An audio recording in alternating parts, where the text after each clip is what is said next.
Welcome to the WRAL Daily Download. I'm Luis Fernandez. This Monday marked 3 years since a mass shooting in the Hedingham neighborhood in East Raleigh. On October 13th, 2022, 5 people were killed and 2 others were injured when a teenage gunman opened fire. A trial for the accused shooter, Austin Thompson, is set for February 2nd, 2026. WRAL reporter and anchor Eric Miller was there that night 3 years ago and joins us now. Eric, thank you for being here. Yeah, thank you for having me, Louis. So 3 years later, what do you remember about that night? So it started the way a lot of nights started. At the time, I was in the WRAL breaking news tracker, and so we got a call that there had been a shooting, a bad shooting, multiple people hurt in the Hedingham neighborhood. I headed over there to try to get eyes on the scene, figure out what was going on, and before I could even get within a mile of where this supposedly happened, I hit a wall of police officers. Officers from RPD, state troopers, Wake County Sheriff's deputies. They had completely sealed the neighborhood off by this point. And we were still trying to piece together what exactly was going on here. And we knew it was something different. And then details started to trickle in. This was an active shooter situation. They were looking for this person. They weren't letting anybody in or out of this neighborhood. And so where we were standing at the entrance to Hedingham, you had this line of cars that started forming, literally dozens and dozens, as far as the eye could see.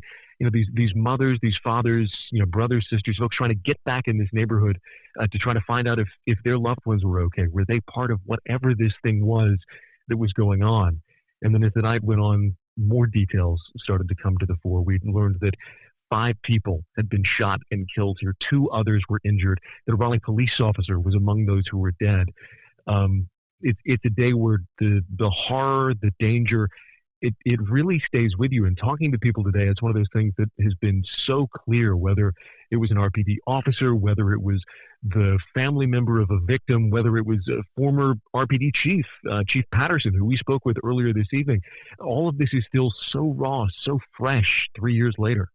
Now, we're recording this on Monday night, and like you mentioned, you spent a lot of today really focused on this story, speaking with people who were directly impacted with this mass shooting 3 years ago.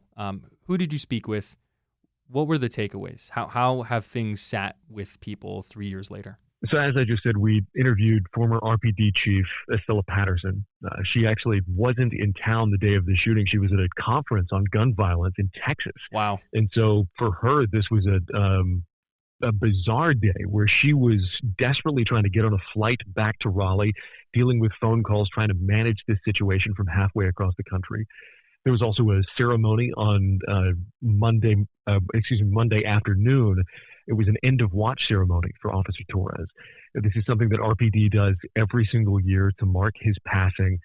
They bring in dozens of recruits. It's done out at the Law Enforcement Training Center. There are dozens of other officers there as well, including members of Officer Torres' squad. And there's a ringing of a bell. There's the playing of bagpipes. There's a wreath laying. There's prayers that are said. There are comments from the RPD chief.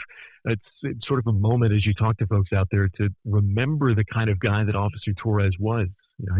His sense of humor, his dedication to his job, his love for his family. I mean, keep in mind, everyone who was killed out here left somebody behind. But for Officer Torres, he had a very young daughter at home. He had a wife. He had only just started on the force.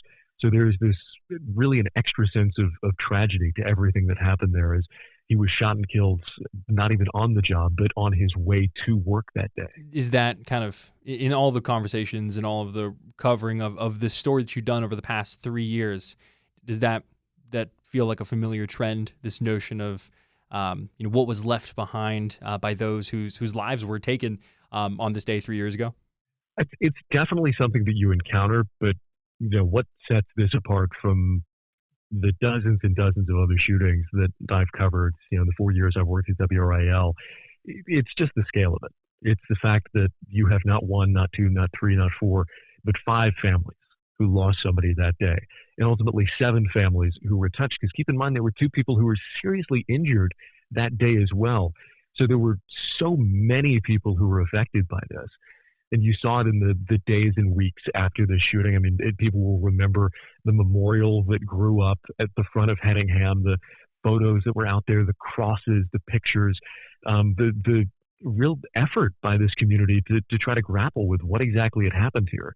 We also spoke with Wake County DA Lauren Freeman, and she pointed out this just is something that is unprecedented in Raleigh history. It's something that we hear about across the country, but it was a day that until then nobody in Raleigh had really dealt with.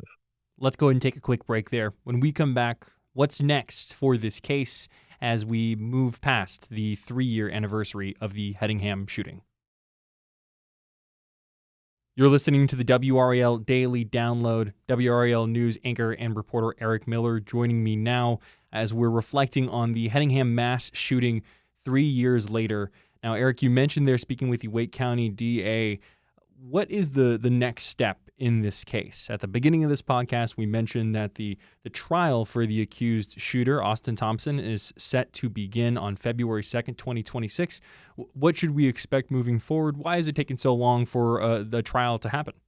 So this is a really complex case, and part of it is just the scale of what happened here, right? The number of victims that you have, the land area that this was spread over. You know, it's not just Hedingham, it's the Neuse River Greenway, it's the outbuilding where Austin Thompson was finally arrested by police. So there's a lot of evidence that both prosecutors and the defense team have had to go through here. There's also a medical component. When police finally went into that outbuilding, they arrested Thompson. He had a gunshot to the forehead. According to his defense attorneys, not only did he lose part of his skull there, but part of his brain there as well. So he's had a long journey to recovery to, one, be able to stand in a courtroom at all, and two, to be ruled competent to stand trial. And then there's also the work that prosecutors are having to do to try to put this case together. So it has been very, very complex getting to this point. We have finally had that trial date set for February of next year. We did recently get a look. A filing deadline has revealed what exactly Austin Thompson's defense team is going to be using to try to defend him in this case. Essentially, they're going to be arguing, at least in part, that prescription medication played a role here. There weren't a lot of details that were included in that filing, but we do know that this appears to be a prescription drug that was provided by a doctor that resulted in some kind of effect that the defense team will argue impaired or impacted his judgment on that day. You know, as I said, we sat down with Wake County District Attorney Lauren Freeman and talked through all of this, the status of this case. You know, she says her team has been really focused in on this case. They're working to get justice for the families here. And at the same time, they have been taking a close look at this potential defense and trying to decide what exactly they need to do to counter it, whether that's to bring in outside experts, whether that's to take other steps here. So it's still very much an ongoing process as we get closer and closer to that February date. Was there anything in that conversation with the DA that stood out in particular? Was it just the complexity of what is in front of them as we get closer to the start of this trial? So that's definitely part of it.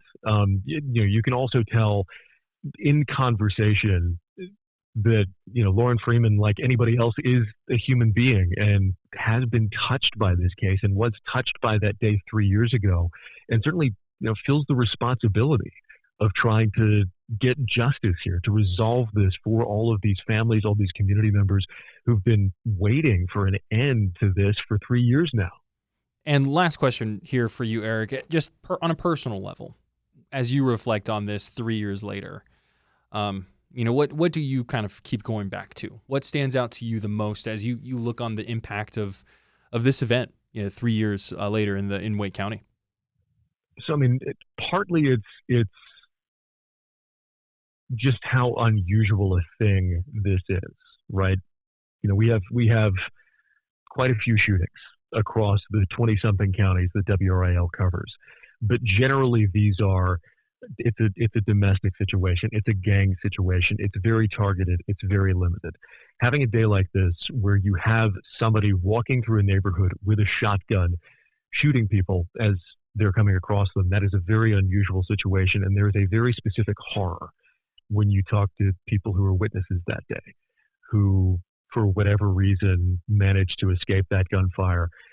There was a woman I interviewed the night of who saw the shooter moments after the officer Torres was killed, and talked about just the calm he was walking with as he walked out of Hedingham and down onto the Neuse River Greenway.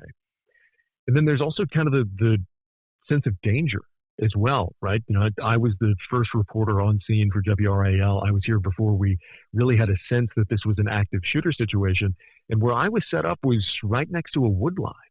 You know, it wasn't until a couple of days after the fact that I really had a chance to stop and think and process and kind of realize, wait a second, we had no idea where this guy was. And so much more than you would deal with in a typical story. There's a sense of, wait a minute, I was in a little bit of danger here. I was potentially in the line of fire. And that's something that really stays with you. I know it's not easy, reflecting on moments like that. So I appreciate you doing that. I appreciate you talking to us. I appreciate your reporting in all of this. That's WRAL News reporter and anchor Eric Miller. Eric, thank you so much. Thanks, Louis. I'm Luis Fernandez. Thanks for joining us. And thanks for listening to the WRAL Daily Download and for making us part of your morning routine. Another great way to get WRAL News is the Morning Briefing newsletter. It's a daily email with Triangle news, events, and headlines to help you get ready for the day. Sign up at WRAL.com/newsletter.